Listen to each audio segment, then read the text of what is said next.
the same reason that the realtors that are watching this, unfortunately, it doesn't work. Unless you want average in America, married, 2.4 kids with 1.5 dogs. And for some people, that's all that, you know, their biggest aspiration. But I can guarantee you, you will never achieve anything greater than your highest aspiration. Highest. When Obama, who I didn't think much of as a president, but when Obama said, when he was a 19-year-old kid, I'm going to be the first black president in the United States, that was a big, bodacious goal. Millions of permutations had to occur for him to become president. But by God, he did it, so I take my hat off to him. I take my hat off to him. And you will never exceed your highest and wildest expectation. You just won't. If you want $1 million, you'll make $1 million, not $1.5 million. If you want 10 million, 100 million, and you'll never exceed that. And I see the kids, you know, creating tens of millions in less than a year. And even though by my standards, I don't think that's a lot of money. I really don't. But by their standards, it's life-changing. It's absolutely life-changing. I remember the first day I made $10,000. I remember the first day I made $100,000. I remember the first day, crystal clear, I made $1 million. I remember the first day I made $10 million. And I remember, like I brushed my teeth this morning, the first day I made $100 million. In a day. The $100 million, I still get vibrations on my thighs when I think about that day. Everybody said it wasn't possible. That's where the real money is. Go, you know, if you want to make if you change 1 billion lives, that's a formula to become a billionaire and change the world.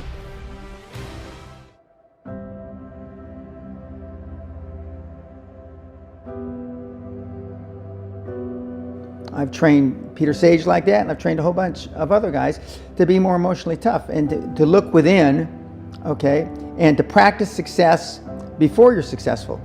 One of the stories, and I know Peter remembers it, before I had any money, I used to go to the Rolls Royce dealers and sit in the cars and smell the leather, touch the leather, okay? And these days, this is 40 years ago, I went to $1 million houses, and my wife and I would walk through the house, and they'd say, when are your parents getting here, kids? No, we are the buyers, okay? And to get used to it, and that's the reason the castle is so effective.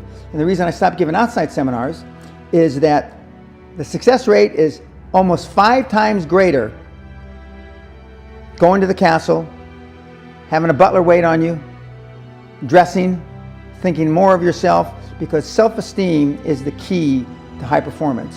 If we feel good about ourselves and we hang around with people, the average of the 5 people that we are mostly around is who we turn out to be. Lack of self-worth. Now they think they have self-worth. Right. They think because they've made a few bucks. But in actuality, and when they measure it against the other 8, 10, 12 people sitting around the table, they realize, or they start to question, hell, maybe I was just lucky.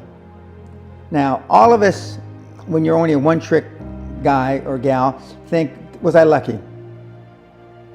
Now, I've done it so many times, I know I wasn't lucky.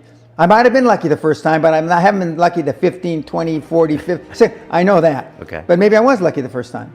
And maybe that's why I get such a great feeling of pulling the guys across the goal line.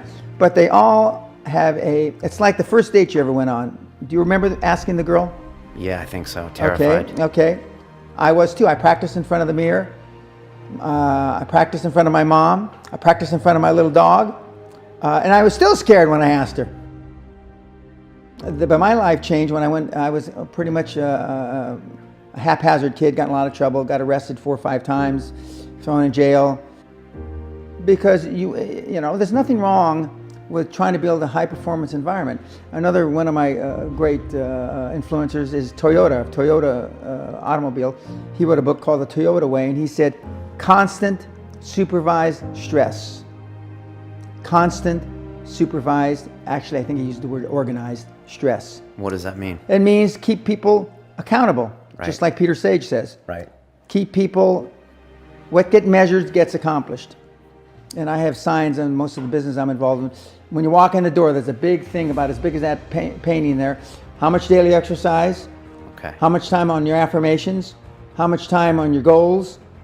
How much time building a dream team? how much time on creating new contacts that are high performance people that are outside the average of the 5 bums that you hung around with before the seminar. And some of those people that are detrimental to you, unfortunately, are your family. Because, you know, as a parent, we all love our kids and we try to do our best, but we're not trained to be a high performance person. We're just not, unless you're a Rockefeller, unless you're a Kennedy, which is instilled in you for generations. Parents don't have any clue. The only benchmark that we use, did he go to Harvard? Did he go to Stanford? Did he go to Oxford? But there's a lot more benchmarks. Peter Sage is a good example. He didn't go anyplace. Working class background, my parents. Went to just a mediocre university that I flunked out of 3 times before I finally graduated with honors, but and had no money to begin with, $820.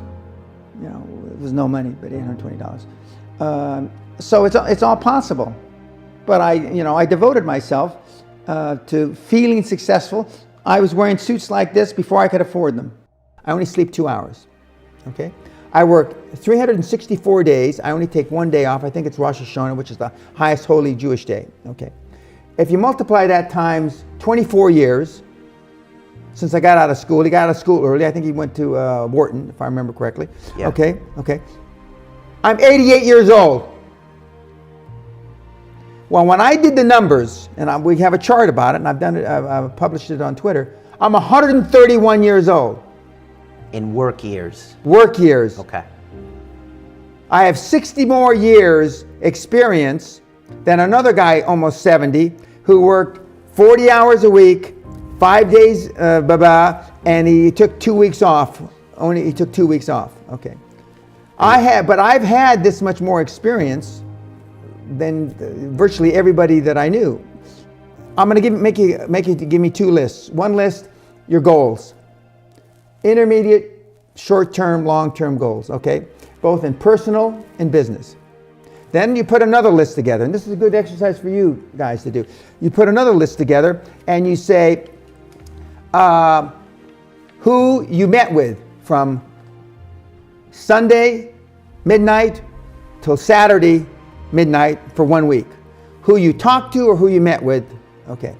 And you put the list together. Okay, let's say there's 50 people on this list. Or in your case, maybe 100, I don't know. Okay, on mine, it's a short list. Only the mentees, basically. 5 or 6 people outside the mentees, lawyers and accountants. Now, you put a number by every fucking person that you emailed, Skype, tweet, linked, and which one of your goals on this other side of the paper they have anything to do with. You will be staggered, stunned, gobsmacked, awestruck. How much time you're wasting with people that have no business being in your life to attain your goals. Correct. Okay. Hanging out with losers. Wasting your time with people that mean Correct. nothing to you. Okay. Show me your friends and I'll show you your future. A snowflake is a kid, a guy or gal, mostly guys that melt under pressure. As opposed to what they tell me, snowflakes melt under pressure.